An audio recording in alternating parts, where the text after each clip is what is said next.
Here we're presented with a triangular plate that's submerged in water, and we want the hydrostatic force exerted on one side of the plate.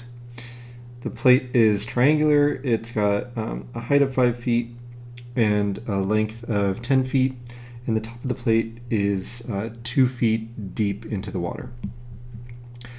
Remember that for our force, we want to consider rho, gravity, depth, and area.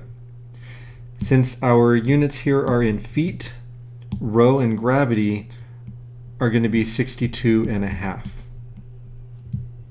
As far as units, that would be pounds per cubic foot. I'm less concerned about that at present, but I do want to be complete.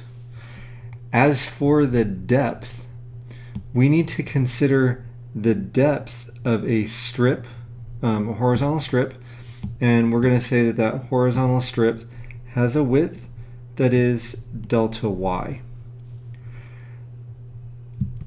And for this exercise, what I'd like to do is go ahead and introduce a set of axes. So I'll have the y-axis point up and the x-axis point to the right, so the normal orientation. And since y is up, it'll make sense to make the distance between the bottom edge of the plate and that strip y. That then makes the depth of that strip 7 minus y, and it's 7 minus y because we're looking at 5 feet for the plate and then an additional 2 feet of water over the plate. So our depth is going to be 7 minus y feet. Now area is going to be kind of the toughie here. If we think about it though, the area of the rectangle, so I'll call it a sub I, is equal to x times delta y, and it's x times delta y because it has a width that we can measure along the x-axis. But knowing that we have a delta y, we know we're going to put that into an integral that's going to have a dy, and so what we need is we need to express x in terms of y. Well, as it happens, the hypotenuse of the triangle can be expressed as a line in terms of x and y. And so we have y is equal to, the slope is negative 5 over 10, so negative 1/2, x, plus 5 because the y-intercept is at 0, 5. Solving that for x gives us that x is equal to 10 minus 2y.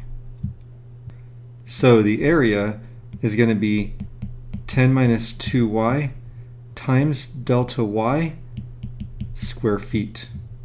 Looking at our units, pounds per cubic foot times feet and square feet is going to yield us pounds. And I'm going to move this out of the way a little bit here. So our force is going to equal 62.5 times the integral, we'll deal with limits in a minute, of 7 minus y times the quantity of 10 minus 2y dy. Now since we've got dy as our differential for the integral, our limits of integration should be what the y values will be, and we're only concerned with the depth on the plate. Because we know where our x and y axes are, we can see that y is going to go from 0 to 5 at the top of the plate. And sometimes people want to say, well, why aren't we using like 0 to 7 or something like that? Because that's how deep the water is. We already took care of that when we identified our depth as 7 minus y. Cutting to the chase, evaluating this integral will give us that the force is approximately 8,333 pounds, and I encourage you to verify that on your own. Now we're going to look at an alternative way to set this up.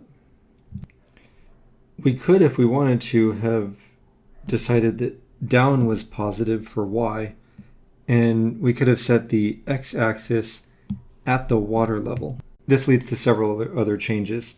First off, the distance between the water level and the representative rectangle is simply y because that's our distance from the x-axis.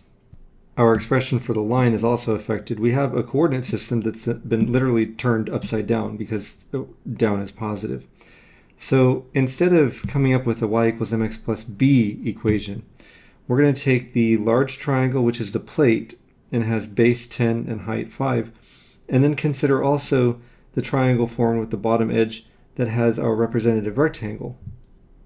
The width of that representative rectangle is still x, but the height of the triangle there is going to be y minus 2 because the top of the plate is submerged by 2 feet.